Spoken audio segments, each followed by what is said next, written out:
आपण भिजवलेला मसूर घेतला 1 वाटी आणि अर्धा वाटी कांदा घेतलाय। इथे मी 1.5 वाटी पाणी ओतलंय, थोडंसं मीठ। आता आपण कुकरला 2 शिट्ट्या घेणार आहे। आपण मसूर भिजवले म्हणून 2 शिट्ट्या घेतोय।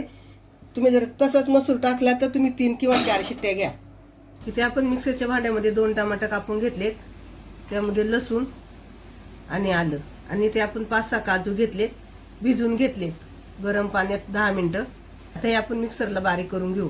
आपलं तेल तापले, त्यामध्ये 2 तेजपत्ता आणि 2 तिखटवाल्या मिरच्या आपण परतून घेऊ। त्यामध्ये बारीक कापलेला कांदा टाकूया। इथं मी मोठा घेतला एक कांदा, आणि आता हे परतून घेऊया आपण। हलकासा गुलाबी कलर येईपर्यंत परतणार आहे। आपण फास्ट गॅसवर परतून घेऊ। आता कांदा थोडासा पटकन परतावा म्हणून आपण थोडंसं मीठ टाकतोय।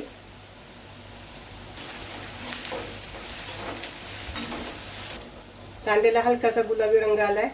टमाट्याची पेस्ट केली ते टाकून घेऊ, आणि थोडंसं भांड्यातलं पाणी टाकूया। मसाला होता ना, त्या भांड्यात पाणी घेतलं होतं, म्हणजे आपल्या भांड्यातला सगळा मसाला निघून येतो। काजू घातल्यामुळं एकसारखं त्याला मिक्स करीत राहायचं। तेल सुटेपर्यंत वाटून परतून घ्यायचं। इथे आपले वाटण परतून झाले, साईडने तेल सुटले। आता आपण गॅस बारीक करूया आणि त्यामध्ये मसाले टाकू। इथे मी 1 चमचा किचन किंग मसाला घेतलाय, 1 चमचा धनिया पावडर आणि काश्मीरी लाल मिरची पावडर घेतली आहे। छोटा चमचा आहे म्हणून मी 2 घेते, तुम्ही 1 घ्या।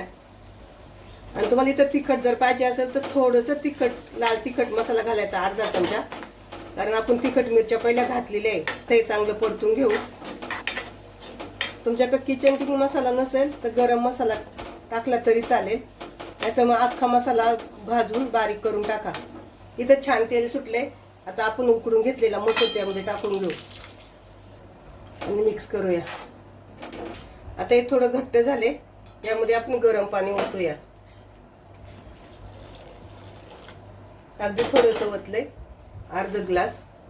मसूरची ही भाजी थंड झाली ना की नंतर घट्ट होते, म्हणून थोडीशी करताना पातळ करायची, एकदम पातळ नाही, अगदी लपथपीत अशी करायची। आपण मसूर शिजताना आणि कांदा परतताना मीठ टाकलेले, त्याप्रमाणे अंदाजाने तुम्ही मीठ टाका। मिक्स करू आणि आता याला छानपैकी 5 मिनिटं उकळून देऊया।